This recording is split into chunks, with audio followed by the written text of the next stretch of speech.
So you're thinking about getting an oral piercing, or you're planning on getting an oral piercing soon, and you're wondering, how do I prepare to do that? Well, I'm going to tell you what to buy, how to set up, how to get ready for that experience coming up next on Body Piercing Basics, episode 133. So you might want to stick around.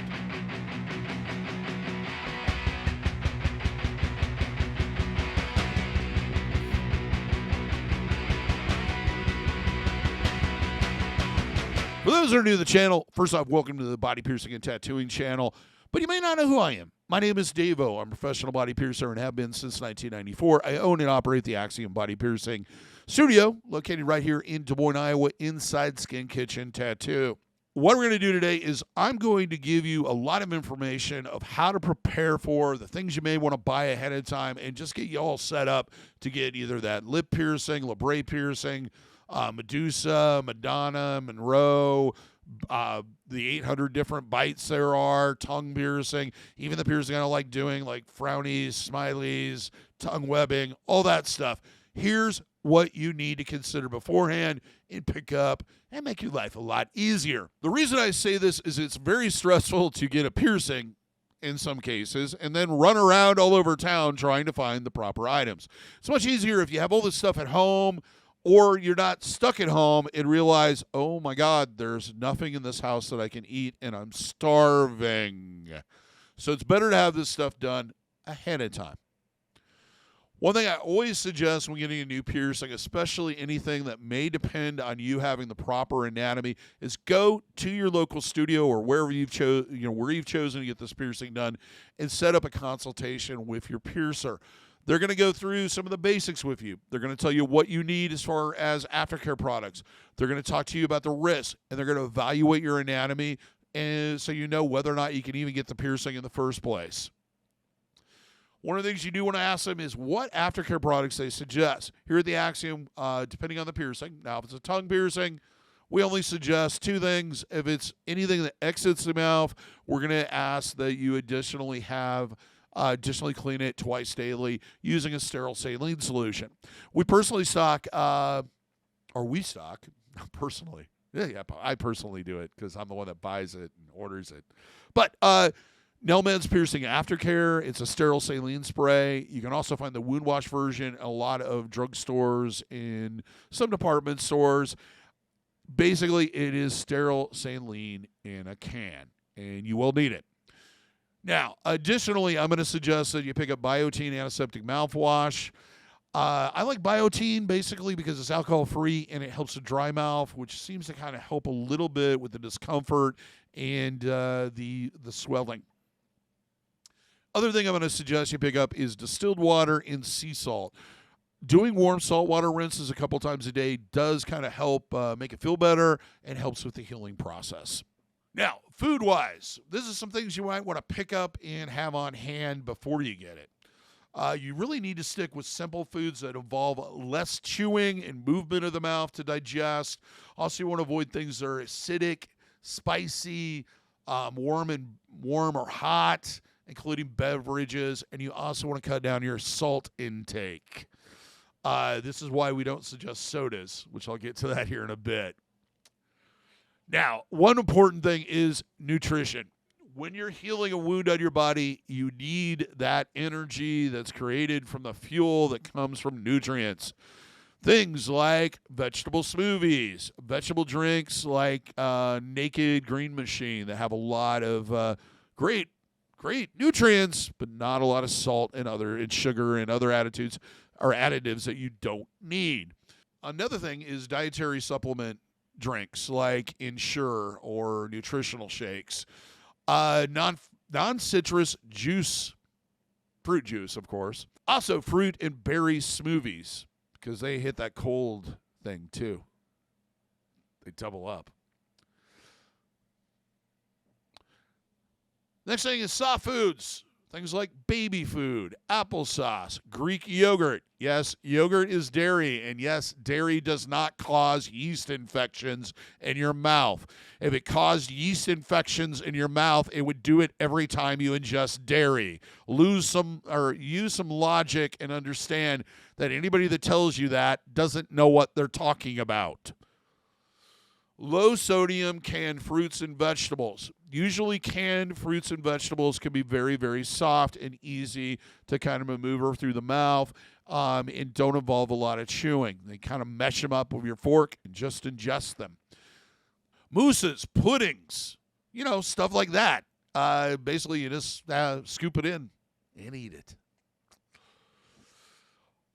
Scrambled hard-boiled eggs and poached eggs. Now, this varies from person to person, and it may involve a little bit of chewing, but once again, you mash it up, get it into small pieces, and you can pretty much just swallow it, and it is filling.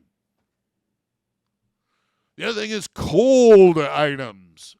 Cold items are important because they're going to help reduce the swelling, and it gives you an excuse to eat some things that you shouldn't probably be eating, like ice cream.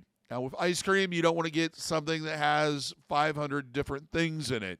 You kind of just want the smooth ice cream. That's it. Don't get Chunky Monkey or, Fatty Drunky or whatever that has loaded with like 18 different additives. They taste great. I mean, everything but the kitchen sink is one of my favorites, but trying to do that with a fresh tongue piercing or a fresh lip piercing is not going to be a pleasant experience, and it probably will actually cause some issues as far as swelling. Frozen yogurt, popsicles, especially if you can find the juice pops, because then you get a little bit of nutrition on top of that, and it has lower sugar in it usually. Sherbet, of course. Ice milk should be fine too. Frozen treats, you kind of go back to that ice cream thing. You want to avoid things that are heavily have ice cream sandwiches. Probably not a good idea. If anything has nuts or hard pieces attached to it, I would avoid. The chocolate coating may not be a problem. Just try it out. Now, drinking and staying hydrated while going through the swelling experience is very important. So, your best bet, of course, is ice cold water. Lots of it. Stay hydrated. Drink throughout the day. Have one nearby. Don't buy like 800 bottles, but, if you have one of the canisters and you can filter it and all that stuff, drink a lot of liquids. Also, things like milk should be fine. I personally didn't have any problem with iced tea during my healing process. It didn't seem to agitate the piercing at all. Iced coffee didn't bother me either. Any type of combination of that stuff should be fine. So, try your ice latte, whatever.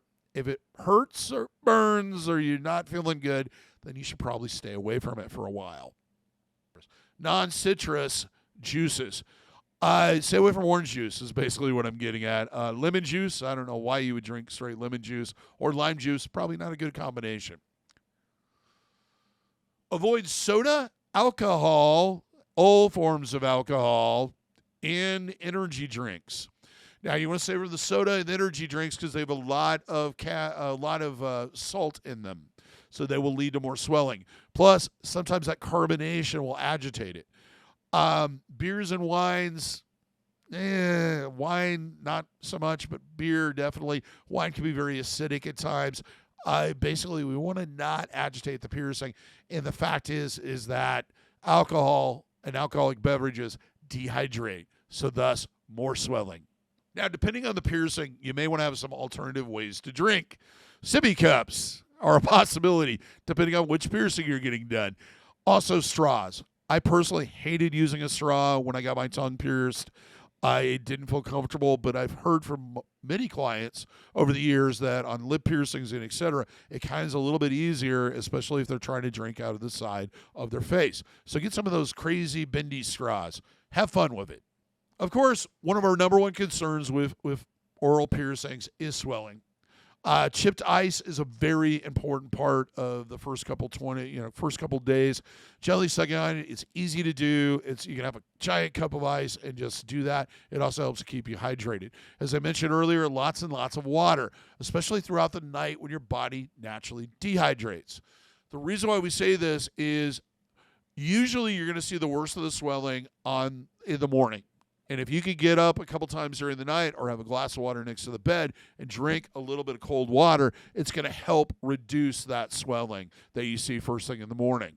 Limit and this really isn't preparing, but this is something you want to consider beforehand. If you have a couple days off, especially if you work a job where you talk a lot, it's best to do it, like if you have Saturday and Sunday off, do it Friday after work. And the reason being is you want to limit the amount of talking you're doing. You want to limit the amount of chewing, and don't play with the piercing. It's a natural human instinct. Anytime anything's in your mouth, you want to touch it. You want to touch it, feel it, know what it is. Constantly messing with the piercing is just going to move it a lot and agitate it and lead to more swelling. Of course, cut down on chewing. That's why we're talking about all these simple foods. Now, one thing you might want to consider beforehand is figuring out a way to sleep elevated. And what I mean elevated is with your head above your heart. It will help reduce the swelling that you see, and we're getting back to that morning swelling. If you can sleep, sitting up or in a reclined position where you're not, your heart's down here and your head's up here, you're going to see less swelling. Now, if you smoke, it's best to stop. But I know that's not always a realistic expectation. And the same thing with vaping. You may want to at least try to cut back, because both of those things will lead to swelling. And it doesn't matter if it's tobacco or other things, because they are harsh and they do tend to agitate the piercing, which is going to lead to more swelling. If you smoke, you might want to try getting one of those nicotine patches and see if that helps reduce the amount of smoking you're doing, or at least try to cut it back or stop. Hey, it's a good excuse. Plus, you're rewarded with a new piercing. Now, what should you do the day of? First thing is kind of the night before, but get plenty of sleep the night before. Also, do not drink. Do not go out and binge drink, because you're not going to be able to drink alcohol for a week or so.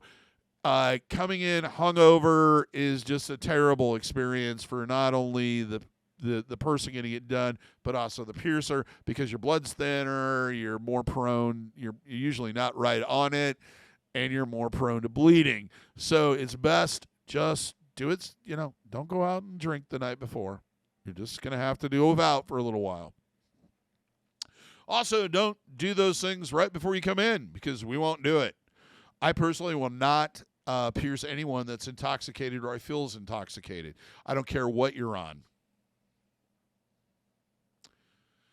Another thing I generally suggest is do some kind of relaxing activity. If something like walking the dog, or organizing your cupboard, or playing Call of Duty or whatever, if it puts you in a relaxed state of mind, do that before you come in, a couple hours before, just so you're in that kind of relaxed state.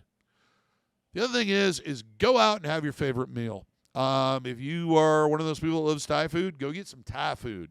If you like, steak, go get a big giant, sirloin or one of them tomahawks, because you're not going to be able to eat the things you like for a little while. You're kind of stuck on this restricted diet. So go out and kind of binge a little bit. And as I kind of mentioned before, is plan on resting the rest of the day. It's that simple. It's just much easier if you don't have to talk, you don't have to do a lot of movement, you don't have to deal with a lot of stress. All those things are going to kind of jumpstart the healing process and reduce the swelling. Well, if you found this helpful or useful, give me a thumbs up. Let me know that you liked it. If you know somebody that's getting oral piercings or thinking about it, why don't you share it with them? Because everybody likes it when you share. We do. We learned about that in grade school. If you haven't subscribed already, please subscribe. Hit that notification bell so that you're notified every single time we post something. If you like merch, you like t-shirts, you like swag, check out our merch store. The link is in the description. Till next time, here's hoping all your piercings heal with ease and without a single issue. And if you're in the Des Moines, Iowa area, I hope to see you for your body piercing needs in the future. Have a good day, everybody. Take care. Check out one of these other videos. They're pretty helpful, I'm told.